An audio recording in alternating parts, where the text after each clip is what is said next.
Assalamualaikum dear students. I am a teacher of Junior Campus High School. Hope so all of you will be fine. Today we will discuss lecture number 5 of unit number 4. Open the page. Exercise and health.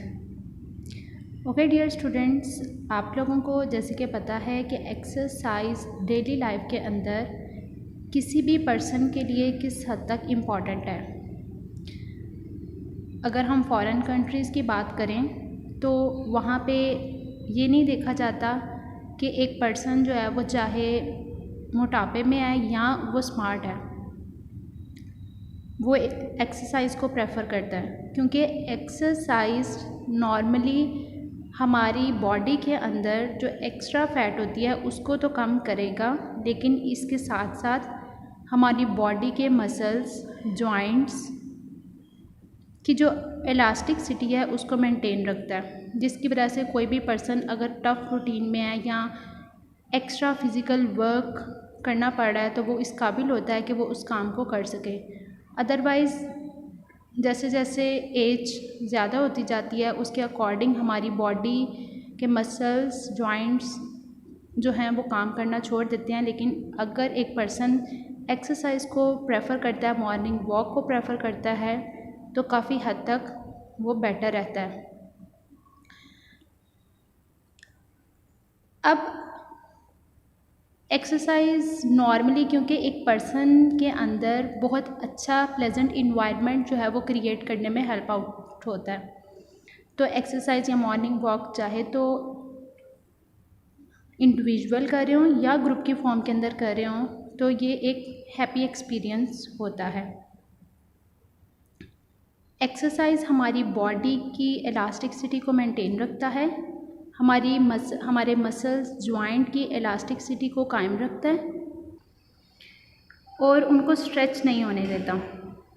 जैसे कि पहले बात हुई कि अगर एक normal healthy person वही होता है जिसके मसल्स जो हैं वो स्ट्रॉन्ग हों, अगर तो वो हेल्दी पर्सन कंसिडर होता है, he can do a tough job. कोई ऐसा फिज़िकल वर्क जो कि एक्स्ट्रा स्ट्रगल के तौर पर करना हो, वो पर्सन वो काम कर सकता है। तो स्ट्रॉन्ग जो मसल्स हैं किसी भी पर्सन को स्ट्रेनियस फिज़िकल टास्क, वो वाला काम जो कि मेहनत तलब होता है, वो काम करने में हेल्प आउट करता है। और ये हमारी बॉडी के जॉइंट्स और मसल्स को सपोर्ट प्रोवाइड करता है। अब अगर एक पर्सन एक्सरसाइज नहीं करता तो उस केस में उसके जो नुकसान हैं वो क्या हैं, आपको पता है कि अगर वो मतलब जस्ट हेल्दी फूड खा ले या एक्स्ट्रा कैलोरीज वाली जो फूड है वो खा ले, तो उस केस के अंदर जो एक्स्ट्रा फैट होती है वो उसकी बॉडी के अंदर स्टोर होती रहती है। आप लोगों ने पढ़ा था एडिपोज टिश्यूज़ के अंदर जो है वो फैट स्टोर होती रहती है, तो उस केस में वो पर्सन ओबीस हो जाता है। वो हेल्थी नहीं आप कह सकते, एक्स्ट्रा फैट होने की वजह से उसकी बॉडी के अंदर मोटापा आ जाता है। तो ओबेसिटी से बचने के लिए ये ज़रूरी है कि हमारी बॉडी के अंदर जितनी भी एक्स्ट्रा फैट या एनर्जीज़ वगैरह मौजूद है उसको बर्न किया जाए, ताकि एक पर्सन जो है वो हेल्थी रहे। इवन एक पर्सन जो कि हार्ट पेशेंट या डायबिटीज़ का पेशेंट है तो उसको भी अपने फिजिशियन से कंसल्ट करने के बाद एक्सरसाइज मस्ट करनी चाहिए, क्योंकि डायबिटीज़ अगर मतलब उसको एक्स्ट्रा शुगर है तो वो वॉक करने की वजह से ही काफ़ी हद तक उसका स्टेमिना जो है वो बेटर हो जाता है। एज अ मुस्लिम आप लोगों को पता है कि अगर 5 वक्त की नमाज़ हम लोगों पे फ़र्ज़ की गई है, नमाज भी एक एक्सरसाइज है। जब हम खड़े होते हैं, झुकते हैं, रुकू करते हैं या सजदा करते हैं, तो वो बेसिकली एक एक्सरसाइज ही हो रही होती है। तो ये हमारे मसल्स के मेटाबॉलिज्म को इंक्रीज़ कर देती है। तो डेट्स वाई आप लोगों को पता है कि किस हद तक एक्सरसाइज जो है वो एक पर्सन के लिए ज़रूरी है। Next one is the first aid. First aid आप लोगों को पता है, फर्स्ट एड बॉक्स का नाम आप लोगों ने सुना होगा। फर्स्ट जो सर्विस है एक पेशेंट को दी जाती है वो through the first aid box. उसके अंदर मेन जो चीज़ें हैं जो एक हर घर में होनी चाहिए ताकि किसी भी इंजरी या एक्सीडेंट के केस के अंदर उस पेशेंट को सर्विस प्रोवाइड की जा सके बिफोर कि आप उसको हॉस्पिटल लेके जाओ। तो first one topic is animal bite.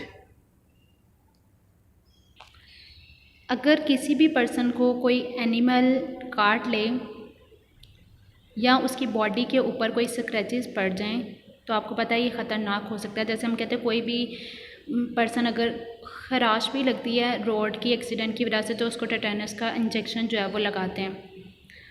अब जब एक किटन जो है किसी बॉडी को काटता है तो उसकी बाइट के थ्रू बैक्टीरिया जो है वो उस पर्सन की बॉडी के अंदर एंटर हो जाते हैं जो कि रेबीज़ एंड टेटेनस की रीज़न बनते हैं। तो इस केस में भी उसको इंजेक्शन जो है वो लगाया जाता है। सम टाइम ऐसा होता है कि जो बिटन पार्ट है वहाँ से ब्लीडिंग स्टार्ट हो जाती है। इस केस में उसके ऊपर जो है वो प्रेशर बैंडेज के उसको दबा के रखा जाए तब तक जब तक बैंडेज करने के बाद जब तक ब्लीडिंग जो है वो स्टॉप नहीं होती। ये सिर्फ तब पॉसिबल होता है जब कोई छोटा सा कट लगा हो या छोटा सा ज़ख़म हुआ हो। तो उस केस में उस डैमेज एरिया को कॉटन के साथ कवर करें और देन जो है वो उस पेशेंट को हॉस्पिटल लेके जाया जाए। ये सिर्फ नॉर्मल हद तक अगर छोटी इंजरी है तो आप उस ब्लड को रोकने की कोशिश करो, लेकिन अदर केस के अंदर अगर उसको बहुत ज़्यादा बाइट जानवर ने काट लिया है तो उस केस में उसका इंजेक्शन और प्रॉपर ट्रीटमेंट चलता है। Next one is burn. आप लोगों को पता है कि 1000 एवरी ईयर जो है वो हज़ारों लोग जलने की वजह से मर जाते हैं। ठीक है, अगर किसी पर्सन के बॉडी का कोई भी पार्ट यानी कि अगर वो बर्न होता है तो उसकी बॉडी के ऊपर से कपड़े उतार देने चाहिए क्योंकि कपड़ों को बहुत तेज़ी से आग लगती है। तो अगर वो उसके साथ उसने पहने हुए हैं तो मज़ीद जो है वो बर्निंग का अंदेशा होता है।